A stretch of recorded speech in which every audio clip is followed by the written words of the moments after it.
এই প্রজন্মের কথা যখন উঠলো তখন একটা অত্যাধুনিক ডিসিশন তুমি নিয়েছিলে, সেটা হলো গৌরব আর ঋষির বিয়ের সময় তুমি একটা কথা বলেছিলে যে বিয়ে করবে কিন্তু নিজের বাড়িতে, আমরা একসাথে থেকে অশান্তি করব না, তার থেকে আলাদা থেকে ভালো থাকবো।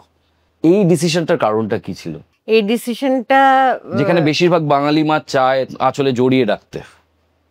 এই এক্সপিরিয়েন্সটা আমারও আছে, কারণ ঘরভর্তি বাঙালি মায়েদের সামনে আমি যখন এই কথাটা একবার বলেছিলাম আত্মীয় স্বজনের মাঝখানে, তখন অনেকেই তারা তারা চোখে আমার দিকে তাকিয়েছিল, কি বলছে কি।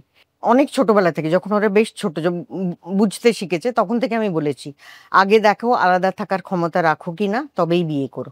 মা বলতেন তুমি কেন বলো, তুমি আর আমি তো। আমি বললাম মা, তোমার আমার সঙ্গে না ওই যুগটা বেরিয়ে গেছে, আর আমি যে তোমার মতন ভালো শাশুড়ি হব সেটারও কোনো গ্যারেন্টি নেই। আমার মনে হতেই পারে ওই দেখো আমার ছেলেকে এরকম করছে, আমার ছেলেকে সময় মতন খেতে দিল না। আর এইটুকুটুকু ফ্ল্যাট, পাশের ঘরে শ্বশুর শাশুড়ি ঝগড়া করছে, এ ঘরে ওরা শুনছে, এ ঘরে ওদের অশান্তি হচ্ছে আমরা শুনছি, ওদের পার্টি করতে ইচ্ছা হবে, আমরা হয়তো বিরক্ত হব রাত 11টা 12টা অব্দি। তো এইসব নানান কিছু ভেবে আমি বলেছিলাম যখন বুঝবে যে আলাদা থাকার ক্ষমতা আছে তখনই বিয়ে করো।